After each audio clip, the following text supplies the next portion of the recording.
Hello, dear leaders. I welcome you to the weekly podcast on our channel, Biblical Leadership Institute.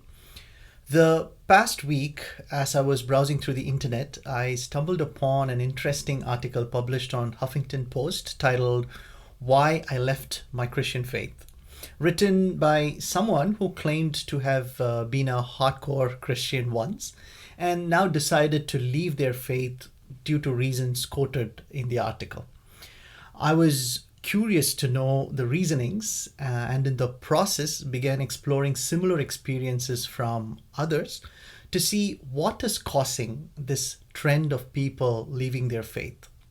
I resolved to talk about this today primarily because there is a present trend to undermine Christianity by quoting a few negative instances and dismiss faith as a whole. It appeared to me that it is an organized onslaught targeted to confuse and falter the institution of Christianity, and felt the need to defend my faith. So, here are the top three reasons that I discovered people use to contend our faith, and would like to explain why you should watch out for rhetorics like these that could make you doubt your faith. I'll meet you on the other side.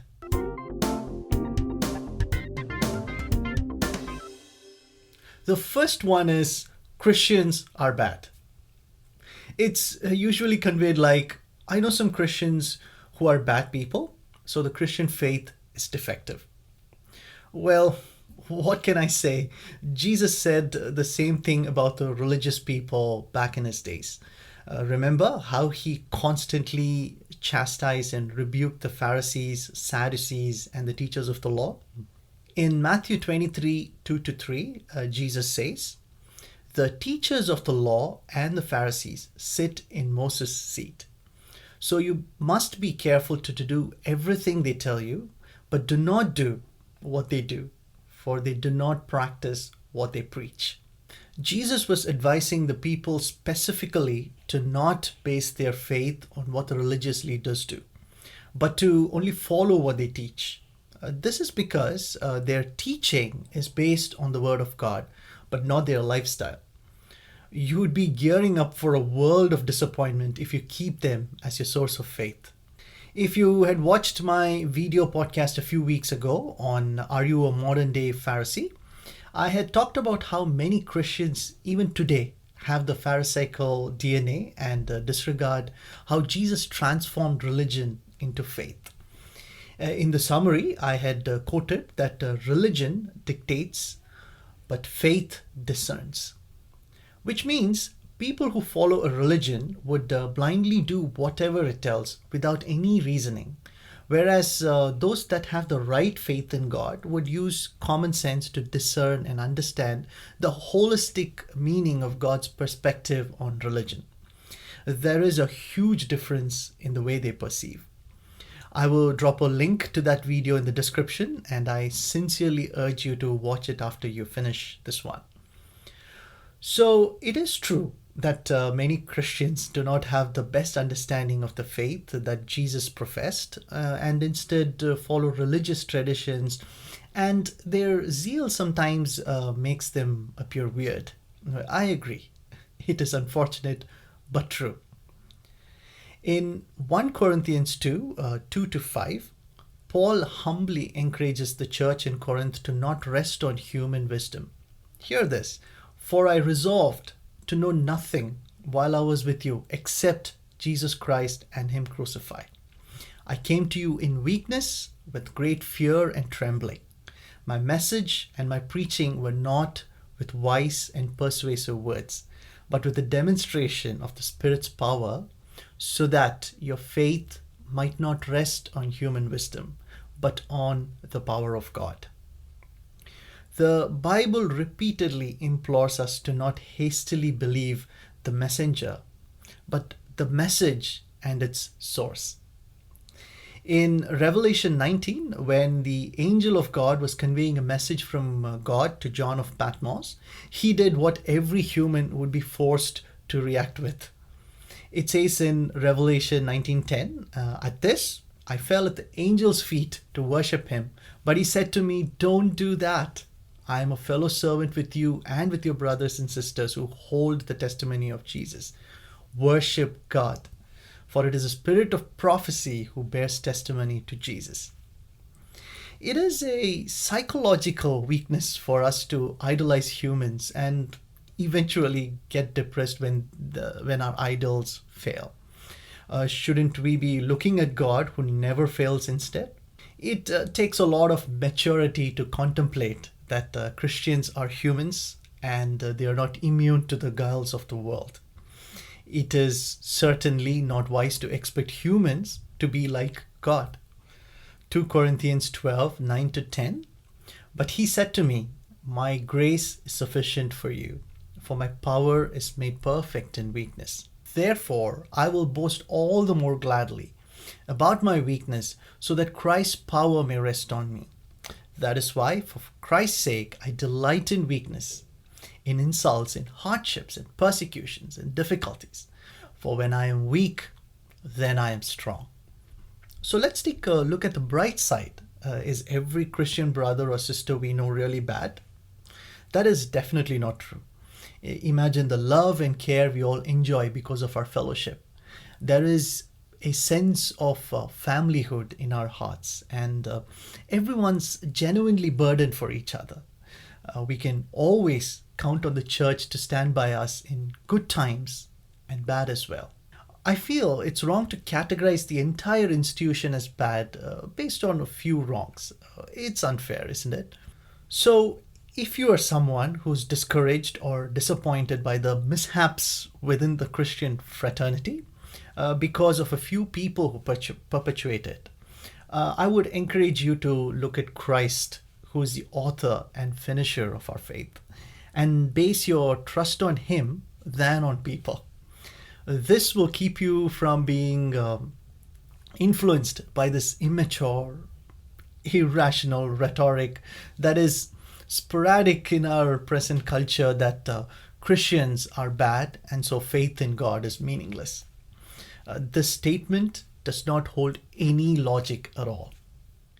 The second one is religion is bad. And the narrative adopted to support this is look at history and see the havoc religion has caused. Well, every religion we know of has a particular doctrine, a dogma of faith, and a crowd following it. Religion, as we know, has a very troubled past, and the statistics, of course, prove that there were so many blunders committed in the past in the name of it. The recent horrific discovery of the gravesite of children here in a BC residential school is a grave reminder of how religion could be so inhumane. The testimonies of the survivors and the trauma they endured are excruciatingly painful and makes us question, how can one unleash such cruelty in the name of God? We are all not new to the radical terrorism that is continuing to be a huge concern to our world in the past few decades. Millions of people are brutally killed in the name of religion. And the sad part is that the perpetrators believe that they are doing the will of God by enacting such crimes. Religion is proudly quoted as their inspiration to kill. Even recently in India, there is a widespread hatred towards minorities. People are being killed in broad daylight by mobs aided by religious groups. This is happening under the nose of the law, and yet there is no action to contain or address it. A person named Muhammad Akhlaq was lynched by a mob of religious fundamentalists and killed on streets based on rumors that he had consumed beef. It is said that someone used a public address system to publicly announce the presence of beef in Muhammad's house, and whoever heard it raged into his residence, dragged him out, and killed him. Think about this. No one verified the credibility of the news. No one felt it was wrong to take the law into their own hands. No one thought about the pain it would cause the victim and their family. When they heard something unacceptable about their religion, the first thing they resolved was violence and resorted to killing. That's how powerful and influenced religion can be. But again, look at the brighter side of religion. Religion gives us a moral foundation for society and mankind in general. Morality can never be enforced using the law. Do you know having an extramarital affair is not legally wrong? No one is put behind bars for infidelity. Law can never enforce love and humanity, but religion can. I generally find this argument silly when people say, why religion when we have the machinery of law? This is the most illogical reasoning ever. It is like saying, why make rockets when we have aeroplanes that can fly? They're two different things having two different purposes. You need both, and one cannot replace the other. Every philosophy, doctrine, movement that we know of has both good and bad. Do you know in the US alone there are 41,000 deaths caused by passive smoking? Mind you, these are not the people who smoke, but the people who inhale the smoke exhaled by an active smoker. That is a whopping average of 110 people every single day. But why is it that when we talk of smoking, people only concentrate on recreation, ecstasy, freedom of choice, etc., turning a blind eye to the evils of smoking? Do you know 28% of all traffic-related deaths in the USA are caused because of alcohol-impaired driving? Moreover, 17% of the victims are children under the age of 14. Why is no one talking about the ill effects of alcoholism but is viewed as personal freedom? Here in British Columbia, the government has gone a step ahead and even legalized recreational marijuana. When it comes to smoking, alcoholism, and drugs, the general perception is to look at the bright side of it, even though people fall sick and many innocents die. But when it comes to religion, only the dark side is highlighted, while the charity and goodness undertaken by the religious institutions are sidelined. The hypocrisy is phenomenal. Religion provides the realization of basic human traits like love, gratefulness, respect, empathy, and self-control, none of which law can help with. So the next time someone comes to you with this weak argument that religion is unnecessary, do not be discouraged. Rather challenge the very understanding and importance of religion in human society. Also, please prayerfully read and understand the religion that the Bible professes. James 1:27, religion that God our Father accepts as pure and faultless is this: to look after orphans and widows in their distress and to keep oneself from being polluted by the world. Those who do not grasp this can never fathom the heart of Christ and the institution of Christianity. And finally, the most common one: God allows bad things to happen.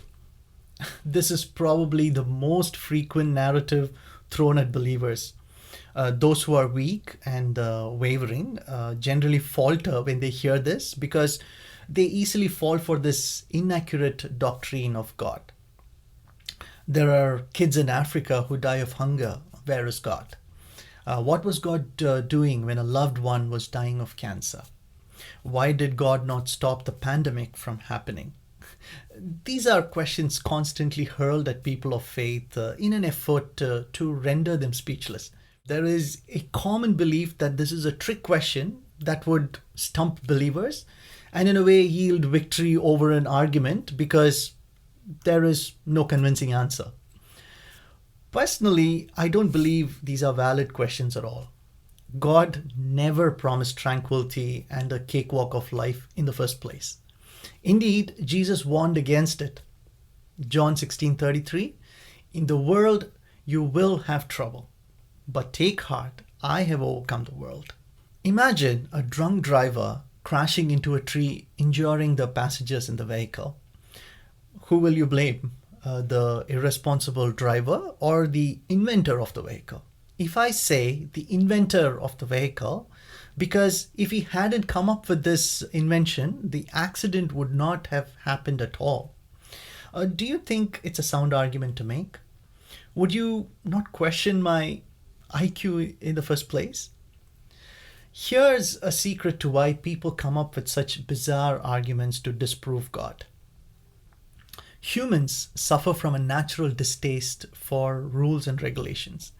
We do not fancy containing ourselves into a set of rules. We treat them as an inconvenience, even though they can prove to be a larger good for the society. Take forming a line, for example. It's a minor inconvenience to wait a turn in a line, but it helps bring discipline and order to society. Traffic lights. Imagine the road you drive has only green lights. That would be awesome, isn't it? But unfortunately, that would be unfair to the others, so you are forced to face a few red lights even though it delays you. So the underlying principle of society is to make us go through certain inconveniences for the larger good.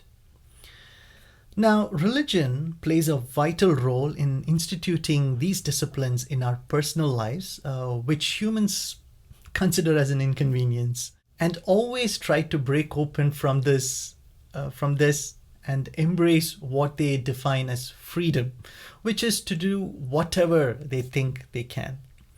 But until a few decades ago, religion gained a superior position in the law of the land, and so it wasn't a choice at all. But thanks to religious leaders who misused their positions and instead of bringing good to the society based on religious principles, spoiled the reputation of religion, which then became a major excuse for humans to quote the evil past, blunders, and God's incompetence, and conveniently disregard religion and proceed with their passions. So, in the end, God has unfortunately become the villain, and morality has become a swear word. Mission accomplished. Nearly one child in three is living without their father and mother and without the institution called family. 36% of marriages are ending in divorce, causing extreme pain and depression in children. 21% of children being raised without one of their parents. Children in broken families are twice as likely to drop out of college. Children 7 to 14 are most likely to have behavioral issues and suicidal tendencies when parents go through a divorce. 70% of prison inmates are from broken families. 20% of married couples are likely to engage in infidelity, and 70% of unmarried couples deal with cheating partners. Well, none of this would be possible if religion contained them within commitments, ethics, and morals, correct? God teaches sacrificial, unconditional love. How can humans go frenzied in life if they are contained within the tenets of the Bible? So the whole no God phenomena is the emergence of freedom to unleash passions without being judged or implicated by anyone. We need to understand that primarily. Like a wise man once said, I am okay with no God, but then what? Is there an alternate moral statute that differentiates right from wrong? Is there a doctrine that teaches sharing, caring, empathy, and sacrifice? I'm personally willing to evaluate the options, if there are any. Remember, if there is not a God, everything and everyone becomes God. There will be no single principle like forming a line, red and green traffic lights. Some would choose to form a circle, others a triangle, and it'll be utter confusion. Similarly, some would believe a green light is stop and red is go, while a few others would believe only blue traffic lights exist, because everyone has the right to choose their principles of life. It will be chaos. God is beyond religion, documentation, and the perception of others. It's an experience. When I say apple, what you comprehend is unique to yourself and cannot be explained in mere words. I can never experience what you experience on hearing the word apple. Imagine if you have never seen or had an apple in your entire life. There is no way I can explain and make you understand what it feels like to have an apple unless I give you one and let you enjoy, savor, and perceive the experience of having an apple. In summary, I hope I was clear on the three most common discourses against God, religion, and Christianity in general, and how we as people of faith and leaders learn to deal with it with a wider and deeper understanding. Please feel free to drop your questions and comments on this video here or on our website www.biblicalleadershipinstitute.org/contact. Please subscribe to this channel by clicking the BLI logo somewhere here. I also urge you to read my latest book, 10 Pragmatic Leadership Principles from the Bible, available on Amazon for purchase. I will drop a link in the description. And until I meet you again next week, this is John signing off. God bless you.